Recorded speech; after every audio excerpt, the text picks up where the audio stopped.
Professor, so you have been following the case between Johnny Depp and Amber. Yes, I did. Why? I think it's very interesting. You like gossip? Not because of that. Well, I think the case is very interesting, not just psychological or legally, also from a philosophical perspective, because it's about profile building, profile creation, right? It's about defamation. Yeah. So it's about building up a profile or destroying a profile. I mean, both of them said it's not about the money that was at stake, just about clearing their name. But obviously, you cannot separate the two, right? The name is attached to a profile, and the profile has a monetary value. It's a brand value.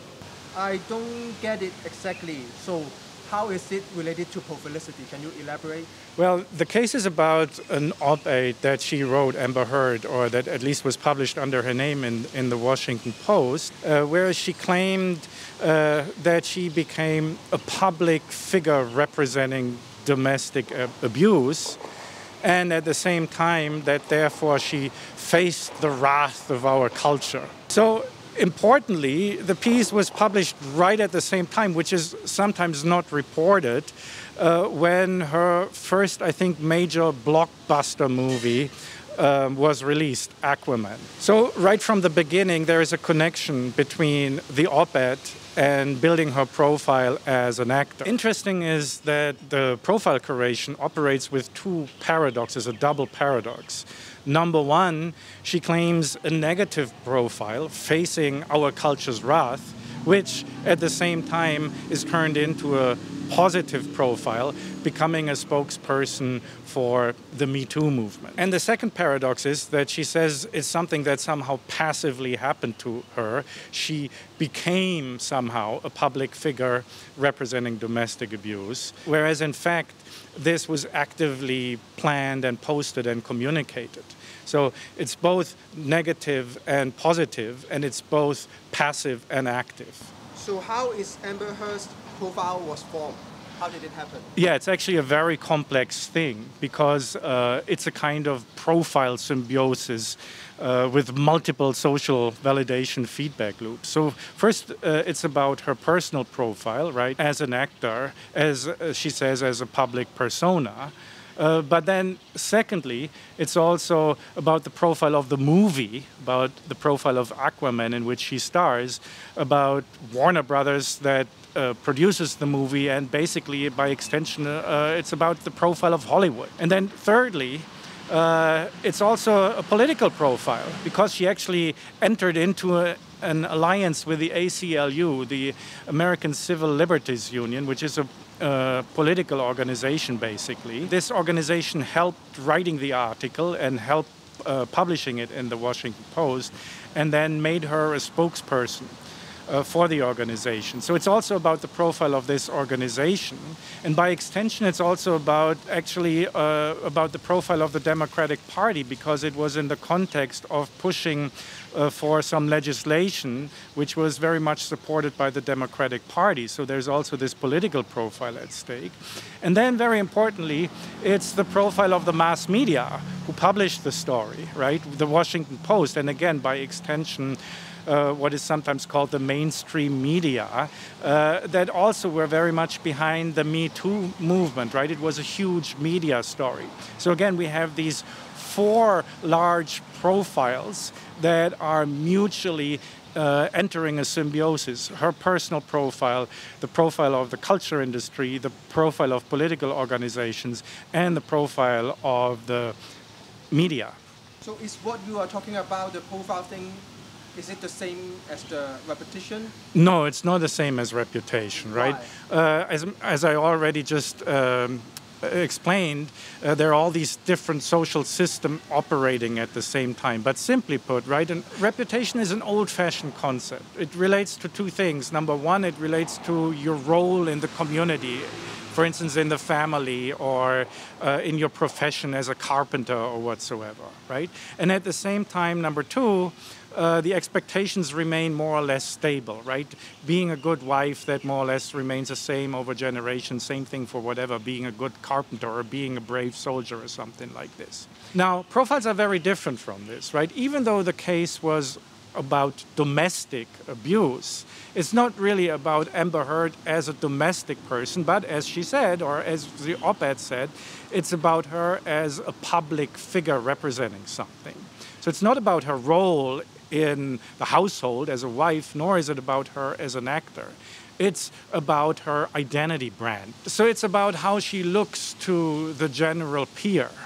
And again, it's not about some form of stable expectations that have remained so forever, basically, but it's about reacting rather quickly to the expectations that have been formed through the Me Too movement. So it's about reacting to something at a specific particular point in time. Somewhat similar to we now having to produce this video very fast so that we can attach our profile in a specific way to the case as it is emerging right now in the media. Or let me put it in a different way, right? In the past, everyone had a reputation, right? In their family, in their profession, and so forth. But hardly anyone had a profile. Whatever, not even Confucius or Jesus Christ had a profile during their lifetime. They only had a reputation. There was no mass discourse that took note of them, only long after their death. But now the situation is completely different, right? Everyone wants a profile. Everyone is somehow attaching themselves even to this case and making an effort to create their own profile along with the creation of these two profiles. So how does her profile relate to Depp's profile? How are they related? Well, of course, by making herself a public figure representing domestic abuse, Johnny Depp also became a public figure representing domestic abuse, but not the abused, but the abuser. So he became the bad guy while she became the good guy. Now, interestingly enough, this kind of dynamic mirrors very much the dynamic of the contemporary culture wars that are going on, right? So she basically becomes something like a representative of wokeism, whereas he becomes something like an extension of someone like Jordan Peterson, who represents those people who are being attacked by wokeism. Why you certainly talk about Jordan Peterson? How is that profile related to Jordan Peterson? Well, I mean, so Johnny Depp now somehow becomes the representative for, let's say, the toxic white masculinity, but at the same time, toxic white masculinity that fights back, that says, oh, I'm wrongly accused, I am innocent, right? I'm standing my ground. So this provides, as my colleague Nevia Dolcini here said, a huge catharsis, a cathartic element, kind of redemption, relief for all those who feel somehow threatened by wokeism, by the Me Too movement.